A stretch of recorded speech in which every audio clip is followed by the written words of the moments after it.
10 വർഷം മുൻപ് നടന്ന ഒരു കൂട്ടക്കൊല.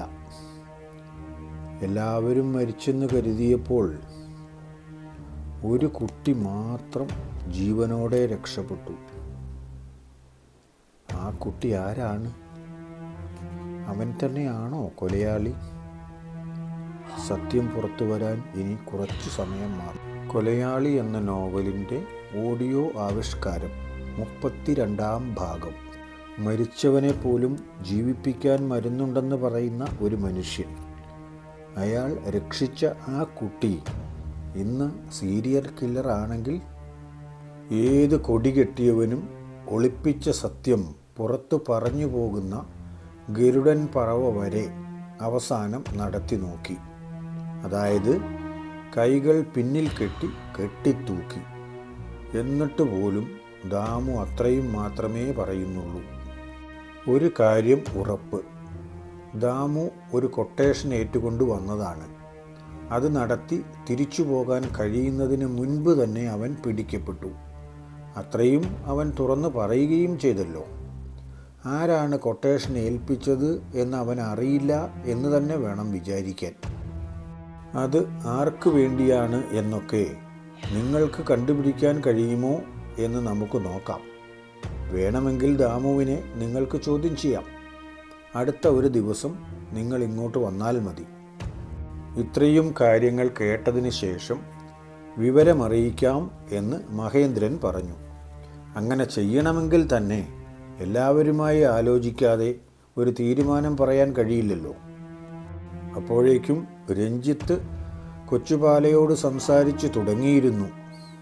വർഷങ്ങൾക്ക് മുൻപുള്ള കാര്യമായതുകൊണ്ട് വളരെ പെട്ടെന്നൊന്നും ഓർത്തെടുക്കാൻ കൊച്ചുപാലയ്ക്ക് കഴിയുന്നുണ്ടായിരുന്നില്ല. പെട്ടെന്നങ്ങ് ചോദിച്ചാൽ പറയാൻ ആരും കൃത്യമായി കാര്യങ്ങളൊന്നും ഓർത്തു വച്ചിട്ടില്ലല്ലോ. കൊച്ചുപാല എന്ന പേര് എങ്ങനെ വന്നു എന്നാണ് രഞ്ജിത്ത് ആദ്യം ചോദിച്ചു തുടങ്ങിയത്. അതിന് തന്നെ അയാൾ വ്യക്തമായ മറുപടി പറഞ്ഞു. കോളനിയിൽ പാല എന്നു പേരുള്ള 2 പേരുണ്ട്. ഒരാൾ കോളനിയിലെ മൂപ്പനാണ്, പിന്നെ ഒന്ന് താനും. 2 പേരെയും തിരിച്ചറിയാൻ വേണ്ടി കോളനിക്കാർ തന്നെയാണ് പേരിൽ ചെറിയ പരിവർത്തനം വരുത്തിയത്. മൂപ്പനെ വലിയ പാലയെന്നും തന്നെ കൊച്ചുപാലയെന്നും വിളിച്ചു. അല്ലാതെ വലിപ്പത്തിൽ ചെറുതായതുകൊണ്ടല്ല. കോളനിക്കാരുടെ ജീവിതം തികച്ചും പ്രകൃതിക്ക് ഇണങ്ങിയ രീതിയിലാണ്. വനത്തിൽ നിന്ന് കിട്ടുന്ന കായ്കളും കിഴങ്ങുകളും ഭക്ഷിക്കുകയും തേൻ ശേഖരിച്ചു കൊണ്ടുവന്ന് കഴിക്കുകയും ആണ് അവരുടെ രീതി. അവർ ശേഖരിക്കുന്ന തേൻ വാങ്ങാൻ നാട്ടിൽ നിന്നും ആളുകൾ എത്തിത്തുടങ്ങിയതു മുതൽ അവർ തേനെടുത്ത് വിൽക്കുകയും ചെയ്യാൻ തുടങ്ങി. വനത്തിൽ നിന്നും തേനിന് പുറമേ മറ്റു സാധനങ്ങളും ശേഖരിച്ച് വിൽക്കുമായിരുന്നു. തേനിനു പുറമെ വനവിഭവങ്ങളായ എടനത്തൊലിയും ചീവിക്കായയും പച്ചമരുന്നുകളും മറ്റും വാങ്ങാൻ ആളുകൾ വരുമായിരുന്നു. പിന്നെ പറിച്ചു കൊടുത്തുകൊണ്ടിരുന്ന പ്രധാനപ്പെട്ട ഒരു ഐറ്റമാണ് കൂവ. ഇത്തരം സാധനങ്ങൾ ശേഖരിക്കാനായി കോളനിക്കാർ വനത്തിൽ പരതി നടക്കുക സാധാരണമാണ്. വന്യമൃഗങ്ങളിൽ നിന്നും രക്ഷപ്പെടാനൊക്കെ കോളനിക്കാർക്ക് തങ്ങളുടേതായ തന്ത്രങ്ങളുണ്ട്. അപ്പോൾ കോളനിയിലുള്ളവർക്ക് എന്തെങ്കിലും സൂക്കേട് വന്നാൽ നിങ്ങൾ എന്തു ചെയ്യും? അവിടെ നിന്നും ഒരു ഡോക്ടറുടെ അടുത്ത് എത്തണമെങ്കിൽ കുറേയേറെ ദൂരം പോകണ്ടേ? ഞങ്ങൾക്ക് അങ്ങനെ സൂക്കേടൊന്നും വരാറില്ല. പിന്നെ ചെറിയതായി എന്തെങ്കിലും വന്നാൽ തന്നെ ഞങ്ങളുടെ പാലാനച്ഛൻ തന്നെ ചികിത്സിച്ച് ഭേദമാക്കിക്കൊള്ളും. ആരാണ് ഈ പാലാനച്ഛൻ? ഞാൻ മുൻപേ പറഞ്ഞില്ലേ, കോളനിയുടെ മൂപ്പൻ വലിയ പാല. അദ്ദേഹത്തിനെ ഞങ്ങൾ വിളിക്കുന്ന പേര് പാലാനച്ഛൻ എന്നാണ്. ഏത് രോഗവും ചികിത്സിച്ച് ഭേദമാക്കാൻ കഴിവുള്ള ആളാണ് പാലാനച്ഛൻ. പാലാനച്ഛൻ നിങ്ങളെ മാത്രമേ ചികിത്സിക്കുകയുള്ളോ? അതോ പുറമേ നിന്നും ആരെങ്കിലും വന്നാൽ അവരെയും ചികിത്സിക്കുമോ? അങ്ങനെ ആരെങ്കിലും ചികിത്സയ്ക്ക് വേണ്ടി അവിടെ വന്നിട്ടുള്ളതായി അറിയാമോ? ഇത്രയും ദൂരം കാട്ടിലൂടെ നടന്നു വരേണ്ടതായതുകൊണ്ടായിരിക്കാം പുറമേ നിന്നും ആരും തന്നെ വരാറില്ല. 1-2 വർഷം കൂടുമ്പോൾ ആരെങ്കിലും ഒരാൾ വന്നെങ്കിൽ ആയി. അവർ വന്ന് മരുന്നും വാങ്ങി പോവുകയും ചെയ്യും, അല്ലാതെ തങ്ങാറില്ല. അങ്ങനെയുള്ളവരെ ഞങ്ങൾ കാണണമെന്ന് പോലുമില്ല. അസുഖം വന്നവരെ അല്ലാതെ അപകടം പറ്റിയവരെ ചികിത്സിച്ച് ഭേദമാക്കാൻ നിങ്ങളുടെ പാലാനച്ചന് അറിയാമോ? ചത്തവനെ ജീവിപ്പിക്കാനുള്ള മരുന്ന് പോലും വനത്തിലുണ്ടെന്നും അത് ഏതൊക്കെയാണെന്നും പാലാനച്ചൻ അറിയാം എന്നുമാണ് ഞങ്ങളുടെ വിശ്വാസം. ഏതാണ്ട് ചത്തതുപോലുള്ള ഒരാളിനെയും ഞങ്ങളുടെ പാലാനച്ചൻ ഒരിക്കൽ ചികിത്സിച്ചിട്ടുണ്ട്. ചാക്കിൽ കെട്ടി ഇങ്ങോട്ട് കൊണ്ടുവന്ന ആൾ അങ്ങോട്ട് പോയത് നടന്നാണ്. ചാക്കിൽ കെട്ടി കൊണ്ടുവന്നയാളോ? സാധാരണ മനുഷ്യരെ അങ്ങനെ ആരെങ്കിലും കൊണ്ടുവരുമോ? അപ്പോഴാണ് വീരൻ പറഞ്ഞ സംഭവം രണ്ടുപേരുടെയും മനസ്സിലേക്ക് ഓടിയെത്തിയത്. ചാക്ക് കെട്ടിലായിരുന്നല്ലോ അവരെ ഇവിടെ കളയാൻ കൊണ്ടുവന്നത്. ഇനി അതുതന്നെ ആയിരിക്കുമോ കൊച്ചുപാല പറയുന്നയാൾ? മനുഷ്യനെ ആരെങ്കിലും ചാക്കിൽ കെട്ടി കൊണ്ടുവരുമോ? ആരാണ് അങ്ങനെ കൊണ്ടുവന്നത്? അത് നിങ്ങൾക്കറിയാമോ? കാട്ടിൽ കഞ്ചാവ് കൃഷി ചെയ്തുകൊണ്ടിരുന്നവരിൽ ആരോ ഒരാളാണെന്ന് മാത്രം എനിക്കറിയാം. ഞാൻ ആളെ കണ്ടിട്ടില്ല. കണ്ടത് പാലാനച്ചൻ മാത്രമാണ്. ആര് കൊണ്ടുവന്നാലും രക്ഷപ്പെടുത്തിയാൽ പോരെ എന്നാണ് ഞങ്ങൾ വിചാരിച്ചത്. അയാൾ കുറേ ദിവസം അവിടെ ചികിത്സയ്ക്ക് ഉണ്ടായിരുന്നില്ലേ? അങ്ങനെയാണെങ്കിൽ നിങ്ങൾ അയാളെ കണ്ടിട്ടുണ്ടായിരിക്കുമല്ലോ. അതെന്തൊരു ചോദ്യം! കണ്ടിട്ടുണ്ടോന്നോ? അത്രയും ദിവസം ഞങ്ങളൊക്കെയല്ലേ ആ കുട്ടിക്ക് ഭക്ഷണം കൊണ്ടുപോയി കൊടുത്തത്. സാറ് പറയുന്നത് പോലെ അതൊരു വലിയ ആളൊന്നുമല്ല, ഒരു കുട്ടിയായിരുന്നു. കൊച്ചുപാലയുടെ മുഖത്ത് വാത്സല്യഭാവം പ്രകടമായി. അയാൾ തുടർന്നു. കഷ്ടിച്ച് 10-12 വയസ്സുള്ള ഒരു കുട്ടി. അതിനെ കണ്ടാൽ സങ്കടം വരും. എന്നിട്ടും ആരോ ഉപദ്രവിച്ചതാണ്. ഒടിയാത്ത സ്ഥലങ്ങൾ ശരീരത്ത് കുറവായിരുന്നു. ആയുസ്സിൻ്റെ ബലം കൊണ്ട് അത് രക്ഷപ്പെട്ടു എന്ന് പറഞ്ഞാൽ മതിയല്ലോ. കാര്യങ്ങൾ ഏതാണ്ട് വ്യക്തമായി വരുന്നു. ചാത്തൻപറമ്പിൽ കുടുംബത്തിലെ ഒരാൾ രക്ഷപ്പെട്ടിട്ടുണ്ടെന്ന കാര്യം ഏതാണ്ട് തീർച്ചയായിരിക്കുകയാണ്.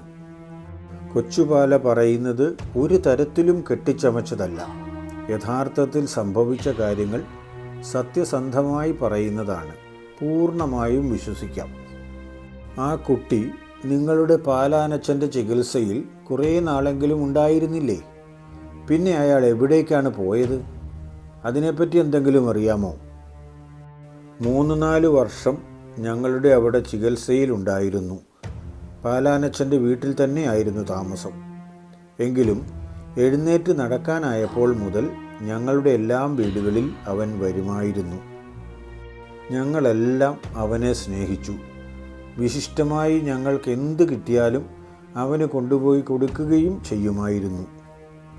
ഇപ്പോഴും അവൻ അവിടെ ഉണ്ടോ, അതോ അവിടെ നിന്ന് പോയോ എന്നതിനെക്കുറിച്ചൊന്നും കൊച്ചുപാല ഇതുവരെ പറഞ്ഞിട്ടില്ല.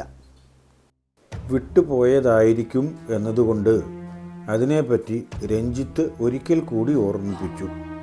അപ്പോൾ കൊച്ചുപാല പറഞ്ഞു, 3-4 വർഷം ഞങ്ങളോടൊപ്പം നിന്ന് ഒടിഞ്ഞതും പൊട്ടിയതുമൊക്കെ ഭേദമായി അവൻ മിടുക്കനായി. അപ്പോഴേക്കും മീശയൊക്കെ വന്ന് ഒരു ചെറുപ്പക്കാരനായി. കോളനിയിൽ നിന്ന് തന്നെ ഏതെങ്കിലും പെണ്ണിനെ കെട്ടിച്ച് അവിടെ നിർത്താം എന്ന് ഞങ്ങൾ കരുതിയതാണ്. ഞങ്ങളുടെ കുടിയിലെ തമ്പായിക്ക് അവനോടൊരു നോട്ടവും ഉണ്ടായിരുന്നു. ഉദ്ദേശിച്ചത് നടക്കാതെ പോയതിൻ്റെ വിഷമം ആ മുഖത്ത് പ്രകടമായി. പക്ഷേ അവന് എന്തോ വലിയ വിഷമമുണ്ടായിരുന്നു. ആരും വർത്തമാനം പറയാനില്ലാത്ത സമയത്ത് ദുഃഖിച്ചിരിക്കുന്നത് കാണാം. ബന്ധുക്കളൊക്കെ നഷ്ടപ്പെട്ടതല്ലേ, അതുകൊണ്ടായിരിക്കും എന്ന് ഞങ്ങൾ കണക്കുകൂട്ടി. എന്നിട്ടും എപ്പോഴാണ് അവൻ പോയതെന്ന് കൊച്ചുപാല പറയുന്നില്ല. പറഞ്ഞുകൊള്ളും എന്ന് വിചാരിച്ചു. അതിനെപ്പറ്റി അവർ പിന്നീട് ഓർമ്മിപ്പിക്കാനോ ചോദിക്കാനോ പോയില്ല. കൊച്ചുപാല തുടർന്ന് പറഞ്ഞു, അത്രയും കാലം അവിടെ നിന്നതിന് ശേഷം നാട്ടിൽ പോയി വരാം എന്ന് പറഞ്ഞു പോയതാണ്. 2 കൊല്ലം കഴിഞ്ഞപ്പോൾ ഒരു തവണ കൂടി വന്നു. അന്നും നേരെ വന്നത് പാലാനച്ചൻ്റെ അടുത്തേക്കാണ്. അന്ന് ഞങ്ങളെല്ലാം കണ്ടതാണ്. അതിനുശേഷം പിന്നെ കോളനിയിൽ വന്ന് ഞാൻ കണ്ടിട്ടില്ല. ചിലപ്പോൾ വന്ന് പാലാനച്ചനെ കണ്ടുപോയിട്ടുണ്ടാകാം, പറയാൻ പറ്റില്ല. ഒരു ദിവസത്തേക്ക് വേണ്ടിയോ മറ്റോ വന്നാൽ പോലും ഞങ്ങളെല്ലാവർക്കും കാണാൻ കഴിയുകയുമില്ല. അതുകൊണ്ട് വന്നിട്ടില്ല എന്ന് തീർത്ത് പറയാനൊന്നും കഴിയില്ല. ഇവിടെ നിന്നും പോയപ്പോൾ 10-16 വയസ്സായി എന്നല്ലേ പറഞ്ഞത്? ചികിത്സയിൽ പരിക്കുകൾ പൂർണ്ണമായി ഭേദപ്പെട്ട് നല്ല ആരോഗ്യവാനായിട്ടാണോ അവൻ ഇവിടെ നിന്നും പോയത്? നേരത്തെ അവർ കണ്ടുവച്ചിരുന്ന ഒരു സംശയം കൂടി തീർക്കാൻ വേണ്ടിയാണ് മഹേന്ദ്രൻ അങ്ങനെ ചോദിച്ചത്. പൂർണ്ണമായും ഭേദമായി എന്ന് പറഞ്ഞാലും അസ്ഥികൾ എല്ലാം നുറുങ്ങിപ്പോയതല്ലേ സാർ? അതുകൊണ്ടായിരിക്കാം ഒരു കാലിന് മാത്രം അല്പം നീളം കുറവ് പോലെ വന്നു. അതുകൊണ്ട് ഇപ്പോൾ നടക്കുന്നത് അല്പം മുടന്തിയാണ്. അതൊഴികെ കുറവുകളൊന്നും കാണാനില്ല. രഞ്ജിത്തും മഹേന്ദ്രനും പരസ്പരം നോക്കി. കണക്കുകൂട്ടലുകളെല്ലാം ശരിയായല്ലോ എന്നാണ് ആ നോട്ടത്തിൻ്റെ അർത്ഥം എന്ന് മനസ്സിലാക്കാം. നിങ്ങളുടെ പാലാനച്ഛനെ ഞങ്ങൾക്കൊന്ന് കാണാൻ കഴിയുമോ? ഞങ്ങളുടെ അടുത്തും ഇതുപോലെയൊക്കെ സംഭവിക്കുന്ന ആളുകളുണ്ട്. അങ്ങനെയുള്ളവരെ കൊണ്ടുപോകാമല്ലോ. ഞങ്ങൾക്ക് പോലും അങ്ങനെയൊക്കെ സംഭവിക്കില്ലെന്നൊന്നും പറയാൻ കഴിയില്ലല്ലോ. അപകടം ആർക്കും എപ്പോൾ വേണമെങ്കിലും ഉണ്ടാകാമല്ലോ. കാണുന്നതിനൊന്നും കുഴപ്പമില്ല. പക്ഷേ ചികിത്സിക്കണോ വേണ്ടയോ എന്ന കാര്യം പാലാനച്ഛൻ തീരുമാനിക്കും. ആര് നിർബന്ധിച്ചാലും പാലാനച്ഛൻ വേണ്ടെന്ന് തീരുമാനിച്ചാൽ പിന്നെ ഒരു രക്ഷയുമില്ല. ചികിത്സിച്ചാൽ രക്ഷിക്കാൻ നിവൃത്തിയുണ്ടെങ്കിൽ രക്ഷിക്കും. പക്ഷേ ഏറ്റെടുക്കുക എന്ന് പറയുന്നതാണ് ഉറപ്പ് പറയാൻ കഴിയാത്തത്. അന്നേരത്തെ ഇഷ്ടത്തിനൊത്ത് മാത്രമേ ചെയ്യുകയുള്ളൂ. കൊച്ചുപാലയോട് ഇനി എന്തെങ്കിലും ചോദിക്കണമെങ്കിൽ തന്നെ വീണ്ടും സാധിക്കുമെന്നതുകൊണ്ട് തൽക്കാലം അവർ മതിയാക്കി. ഇനി എത്രയും വേഗം ജീവനെ കാണണം. കിട്ടിയ കാര്യങ്ങൾ വിലയിരുത്തണം. കാര്യങ്ങൾക്ക് ഏകദേശം ഒരു രൂപമായി. എന്നാലും ഇനിയും പ്രശ്നങ്ങളുണ്ട്. ചാത്തൻപറമ്പിലെ കൊച്ചുമകൻ രക്ഷപ്പെട്ടു എന്ന് മാത്രമാണ് ഉറപ്പായത്. ഇപ്പോഴും അവൻ തങ്ങളുടെ മുൻപിൽ കൂടി കടന്നു പോയാൽ പോലും ആളിനെ തിരിച്ചറിയാൻ കഴിയില്ല. ഒരു കാലിന് നീളം കുറവുണ്ടെന്ന് പറയുന്നു. അത് ചെരുപ്പിൻ്റെ നീളം കൊണ്ട് അഡ്ജസ്റ്റ് ചെയ്തിട്ടുണ്ടെങ്കിൽ നമ്മുടെ മുൻപിലൂടെ നടന്നു വന്നാലും അവനെ നമുക്ക് മനസ്സിലാവുകയില്ല. അതുപോലെ തന്നെ ഏതെങ്കിലുമൊക്കെ സ്ഥലങ്ങളിൽ ഒരുമിച്ച് നിന്ന് ഏതെങ്കിലും കാര്യങ്ങൾ വീക്ഷിച്ചിട്ടുണ്ടെങ്കിൽ പോലും ആളിനെ പിടികിട്ടില്ല. പല കൊലപാതകങ്ങളും നടന്ന സ്ഥലങ്ങളിൽ ധാരാളം ആളുകൾ കൂടിയിട്ടുണ്ടായിരുന്നു. ആ കൂട്ടത്തിൽ തന്നെ കൊലയാളി ഉണ്ടായിരുന്നെങ്കിലും മനസ്സിലാക്കാൻ നിവൃത്തിയില്ലല്ലോ. അതുകൊണ്ട് അടുത്ത നടപടി എന്താണെന്ന് വളരെ അത്യാവശ്യമായി ചർച്ച ചെയ്യുക തന്നെ വേണം.